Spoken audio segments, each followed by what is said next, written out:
Hello മക്കളെ, ഇന്ന് ഞാൻ ബീൻസ് ഉപ്പേരി എങ്ങനെ ഉണ്ടാക്കണമെന്ന് കേട്ടോ കാണിച്ചിരുന്നത്. എല്ലാവർക്കും അറിയാം, പക്ഷെ ഞാൻ എൻ്റെ രീതിയിൽ എങ്ങനെ ഉണ്ടാക്കണമെന്നുള്ളത് പറയാൻ പോവാം കേട്ടോ. അതിന് നമ്മൾ ഒരു വലിയ ഉള്ളി, 2 ക്യാരറ്റ്, അത്രയും ബീൻസ് ഇത് ഞാൻ കഴുകി നല്ല ഉള്ളി തോലെല്ലാം പൊളിച്ച് ബീൻസ് 2 സൈഡെല്ലാം നാരെല്ലാം ഉരുവെടുത്ത് ചെറുതാക്കി വെട്ടി ഇതേപോലെ അരിഞ്ഞെടുത്തിട്ടുണ്ട്. പിന്നെ നമ്മൾ ചീനച്ചട്ടി അടുപ്പത്ത് വെച്ച് ചൂടായതും വെളിച്ചെണ്ണ ഒഴിച്ച്, വെളിച്ചെണ്ണ അല്ല ഇവിടെ ഞങ്ങൾ തമിഴ്നാട്ടിലുണ്ട് നല്ലെണ്ണ ആയിട്ട് ഒഴിക്കുക. നല്ലെണ്ണ ഒഴിച്ച് തീ കുറച്ച് ചൂട് കുറച്ച്, പിന്നെ അടുത്തത് എണ്ണ ചൂടായതും അതിൽ കടുകിട്ട്, കടുകെല്ലാം നല്ലതും പൊട്ടി വന്നതിന് ശേഷം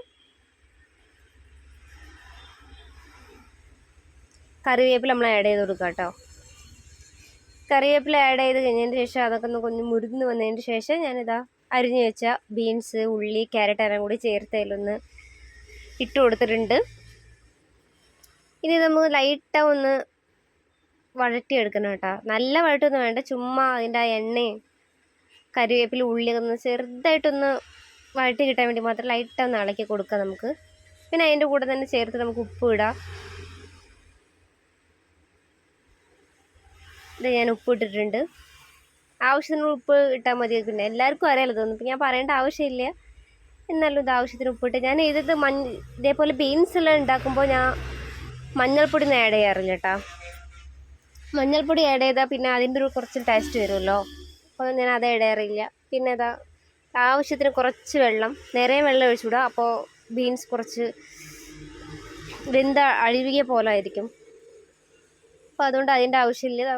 കുറച്ച് വെള്ളം ഒഴിച്ചു കൊടുത്ത് ഈ അളവുക്ക് വെള്ളം മതി കേട്ടോ. പിന്നെ ബാക്കിയെല്ലാം ആവിയിൽ അത് ക്ലിയർ ആയിക്കോളും.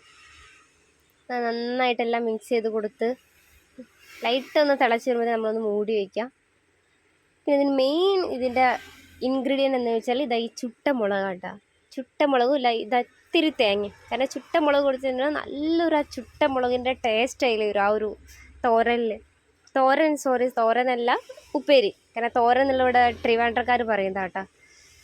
പിന്നെ അതൊന്ന് മിക്സിയിലിട്ട് അടിച്ചെടുത്ത് നമ്മൾ ചമ്മന്തിക്കെല്ലാം അരയ്ക്കുമല്ലോ, അതേപോലെ നല്ല മഷി പോലെ ഒന്നും അരയ്ക്കേണ്ട വേണ്ട. ഈ സൈസിൽ അരച്ചെടുത്താൽ മതി. നമ്മൾ ഉപ്പേരി അപ്പോഴത്തേനും അവിടെ വെള്ളമെല്ലാം വറ്റി ബീൻസ് ക്യാരറ്റൊക്കെ നല്ല വെന്തിരിക്കുന്നു.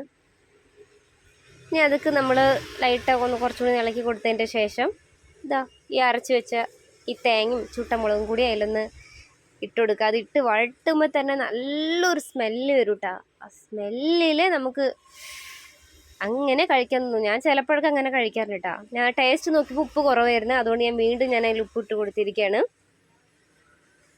പിന്നെ ഞാൻ കുറച്ചും കൂടി ഒന്ന് ഇളക്കി കൊടുത്ത് എല്ലാ സൈഡിലും ഒന്ന് ഉപ്പ് വരട്ടെ എന്ന് എഴുതിയിട്ട് ഇപ്പോൾ നല്ല സൂപ്പർ ഉപ്പേരി റെഡി ആയിട്ടുണ്ട്.